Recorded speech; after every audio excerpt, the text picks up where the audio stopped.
Warren, this seems like a loaded question, but it's kind of the eternal hope for Browns fans.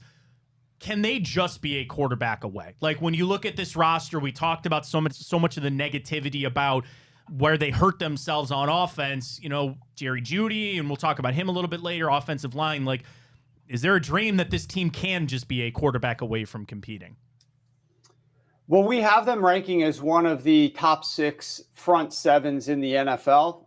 And obviously you added to that in the draft, and we're going to talk about one of the best players in the NFL playing for you guys along that front 7. So I think that you guys are solid there. Secondary, about average. We have them ranked about league average. The issue is previously it was a quarterback away. And if I was talking to you probably 2 years ago, that would potentially be my response. Your offensive line is not as good as it once was. Some of the vets are getting a little bit older, a couple of years removed from maybe their best performing years. And your running back core is not quite as great right now. We've got them ranked 28th. There's questions there. There's upside and potential, but in terms of being able to feel confident about that unit. Now, I am a firm believer in, obviously we saw Saquon Barkley, but he was running behind one of the best offensive lines in the NFL. Keep that in mind with Philadelphia Eagles. But we've seen guys, right, like Christian McCaffrey, Saquon Barkley, Derrick Henry blow the lid off this argument. But I believe that offensive line is more important than running back. And so I don't care that you have a below average running back core. If your offensive line was a little bit better, that's going to help all of those running backs have success. But your receivers are below average as well. And so I don't feel like you guys are just a quarterback away. That being said, when you find that quarterback, that then allows you to build around him in ways that you guys have not been able to do. Here's the thought process.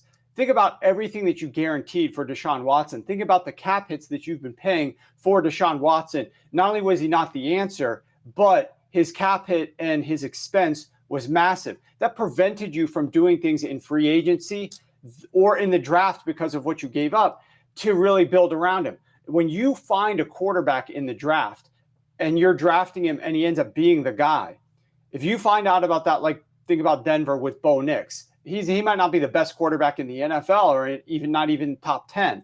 But when you've got a guy who can obviously run the offense and you feel very confident in, then you have money to spend because his cap hit is so cheap for the next 3 years for the Denver Broncos that you can funnel money into a lot of other positions via free agency or the draft where you're able to build around this guy pretty quickly. And so that's the confidence that you would want to have in the future, is that if one of the guys this year, or we're picking high because one of the guys this year weren't the answer, so we'll get a guy next year and hopefully he's the answer, then we can use a lot of draft capital. Then we can focus on the positions of need. We can go into free agency. We can acquire what we need, and we can really build up where we need to get pretty quickly. So honestly, if you guys were just a quarterback away, you probably wouldn't win only 3 games.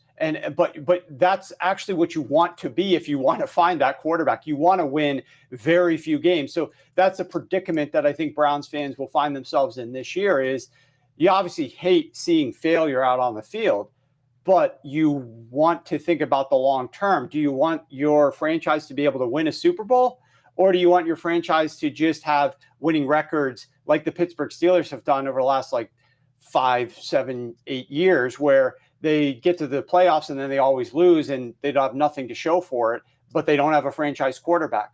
I would rather crap out, be terrible, get a franchise quarterback, and then quickly build around him in those first 5 years.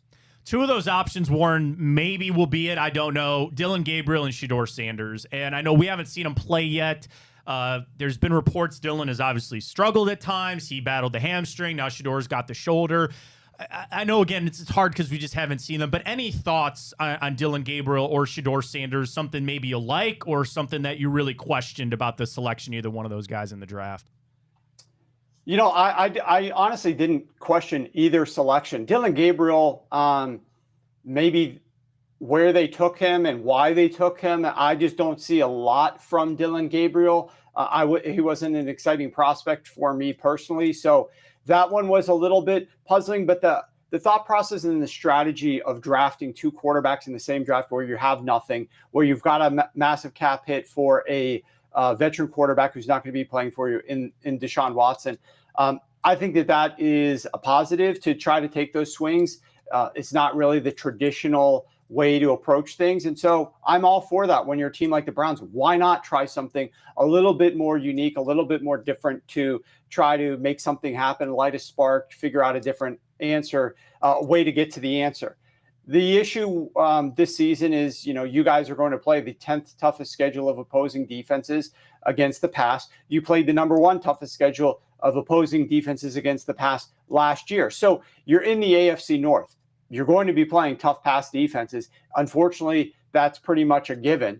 And the schedule lines up. I've got you playing the second toughest schedule overall. So whichever one of these guys is going to win that starting job, I mean, I would feel better about Shedeur than Dillon Gabriel at this moment. I don't think either of them should start game 1. Obviously, I think they need to work their way in, learn how to study the film, game plans, the preparation week to week, because that's an aspect of this that none of them have dealt with, obviously, on a professional level. But you do have 2 professional quarterbacks in there, in Joe Flacco, in Kenny Pickett. Say what you will about their ceiling or their upside, but both of those guys absolutely know how to prepare for a game. They both know how game plans work, film study works, all of those things on a week-to-week basis where time is of the essence. You don't have a lot of time to get prepared for your next opponent.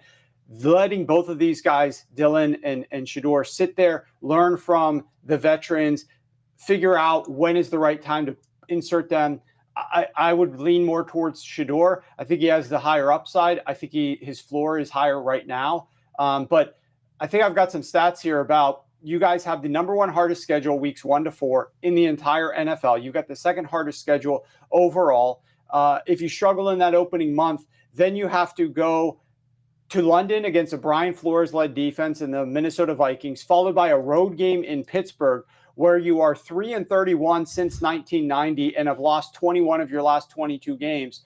I don't really think that we need to be seeing either of these guys in those first 6 weeks. Let's let one of these other vets get beat up and get, discredited and all the nasty articles written about them. We don't want to destroy the confidence of whoever you're ultimately going to think is the guy that is the most capable for this season that early in the year. So it sounds like 6 games there, Warren, right, is kind of about where you're thinking about that strength of schedule and maybe start to keep our eye out for some of the rookies. So amazing stuff there.